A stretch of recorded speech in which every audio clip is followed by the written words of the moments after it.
Hey guys, this is SJ back with another video. Today I'm going to be doing a video on explaining how a DDoS attack works, or a distributed denial of service, or a POD, or ping of death, and how they work. And this is going to be like a series of me explaining things and how they basically work, or how things work in a sense. And I hope you guys enjoy it. But I hope you guys watch to the end. It'll really help on my channel. Thank you guys for watching, and let's get started. So to start, the definition of a DDoS attack. A DDoS attack is a distributed denial of service attack that occurs when multiple systems flood the bandwidth of resources of a targeted system, usually one or more web servers. Such as an attack is often the result of multiple compromised systems, like flooding a targeted system with traffic. And an example for compromised systems are like computers that have been infected with malicious code or malicious programs to take commands from the attacker and execute them. Now, DDoS attack is a more effective way of taking down a website. DDoS is a group of computers executing a command. The ping of death is basically a DOS attack. It's a denial of service. It's basically one computer sending packets to a destination in hopes that it'll fall or it'll crash. So like the DDoS attack is like it came from the ping of death, but it's a more effective way of taking a network down than the ping of death. It's not as effective as the DDoS attack. How does the attack work?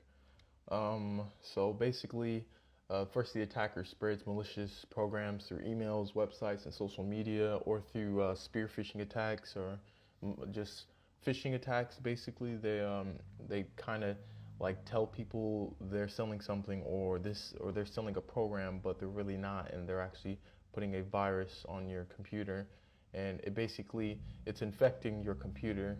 And once your computer is infected, it's commonly known as a zombie, and the attacker does this over and over, building his or her network of zombies, commonly referred to as a botnet, which is a network of infected computers that can be controlled by the attacker sending commands from the CNC, or known as the command control, which can then be used to attack a website. And when this happens, you'll actually know that you're infected. I'll get into that in a moment. Now, what does the attack do? Now, this attack, it basically, the person who is in control of the CNC, or the command and control, the attacker sends the command to his or her botnets, and they all simultaneously flood the website with bandwidth or fake requests.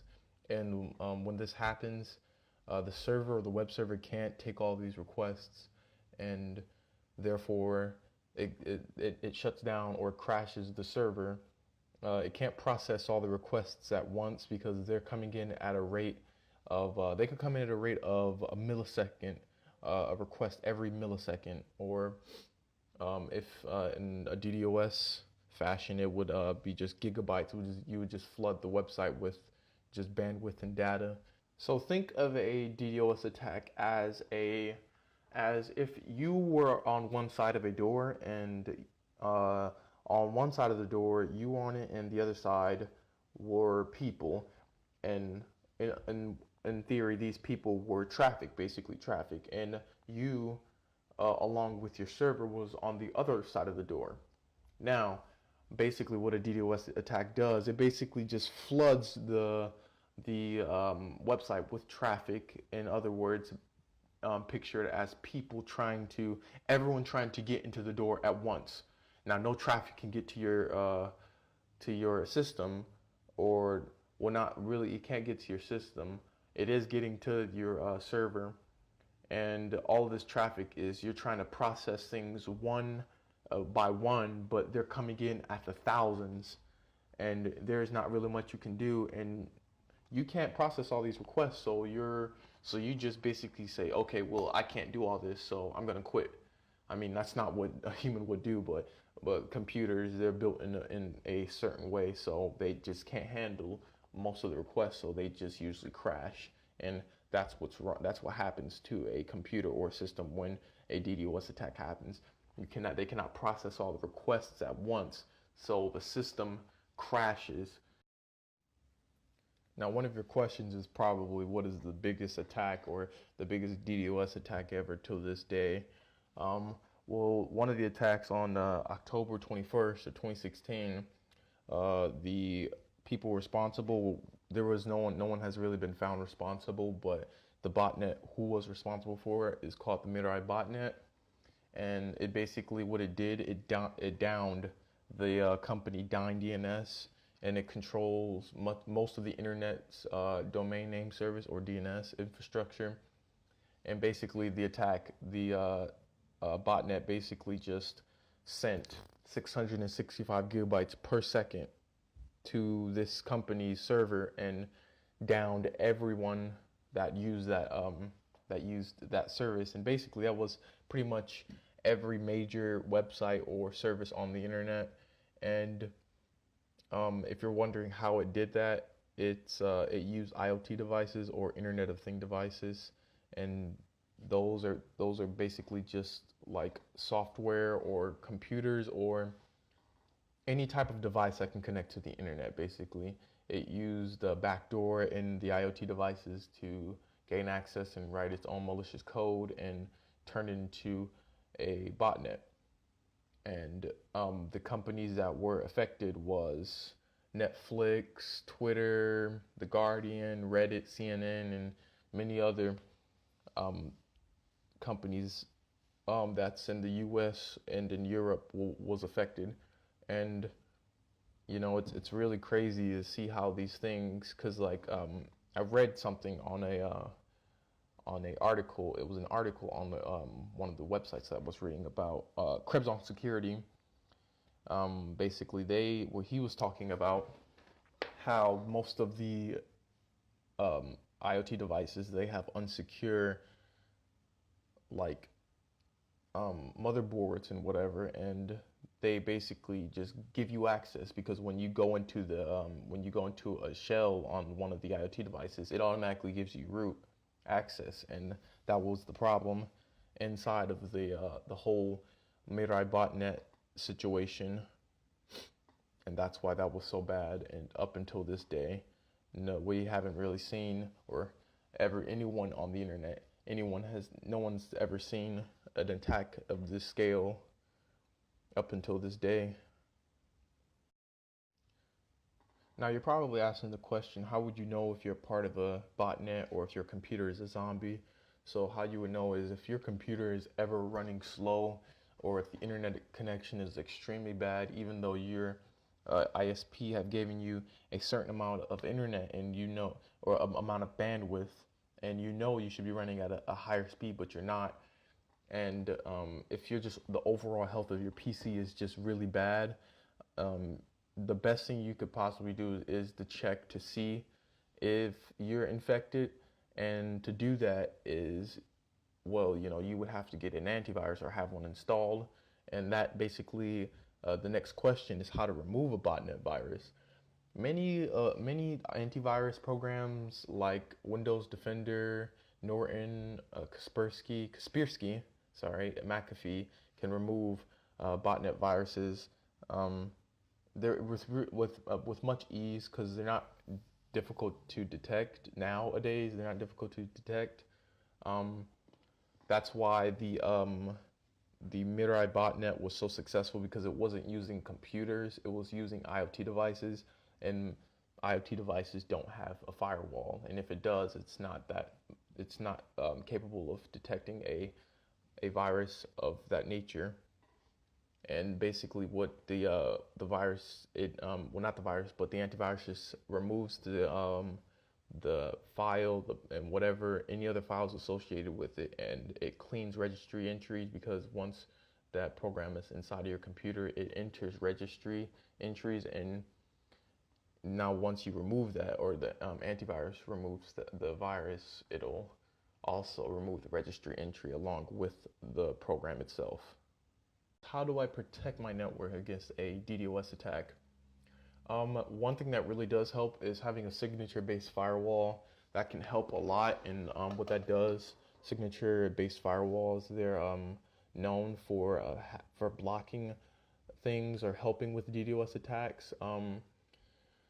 What they do is they basically block known or bad addresses, and like things like Tor IP addresses. It'll usually block most routers nowadays will block bad. You can choose to block bad addresses nowadays.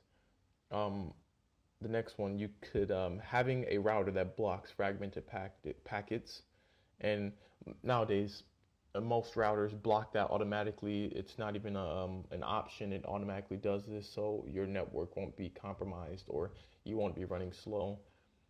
Many at-home routers, they do this. They block the fragmented packets, and they can also block known malicious activity. And your router won't ever look twice so if it's a known bad address, it'll automatically block any outgoing or incoming connections to or from the router.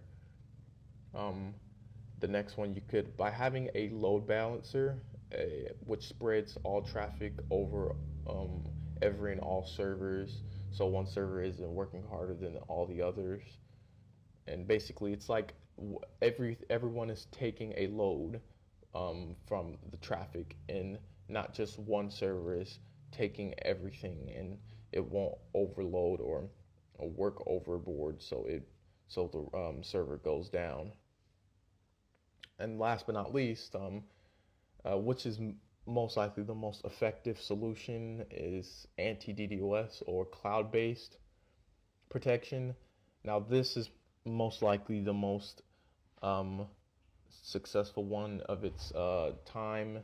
Having a cloud-based protection basically means that it uses different things. Like if you ever went into the internet and you ever went to a website and used something like cloud-based protection, or if you see something and it would say, oh, the website needs to check your browser, that's cloud-based protection. And it basically diverts or filters all malicious DDoS traffic to and from your computer. What should I do, or what should I do now? Well, really, you don't have to worry, because a lot of the things that you do on the internet, or if you're on your computer, if you're just the average everyday person, you won't get attacked by anybody. And if that does happen, you'll be fine. Most home routers, they protect you against DDoS. They automatically have DDoS protection. Like I know the Eris routers and the TP-Link and a lot of the many of routers of nowadays in 2017 automatically blocks DDoS attacks, and just you won't be affected by them, period. Thank you guys for watching. I really appreciate if you watched all the way till the end. It really means a lot to me, and it helps out the channel a lot. If you want to read the articles for yourself about DDoS protection and how to prevent it, I'll leave the links in the description. You can check those out for yourself and come up with your own opinions. If you have any comments or concerns, please put them in the comments, and I'll answer as many as I possibly can. Thank you guys for watching, and I'll see you guys in the next one. Thanks.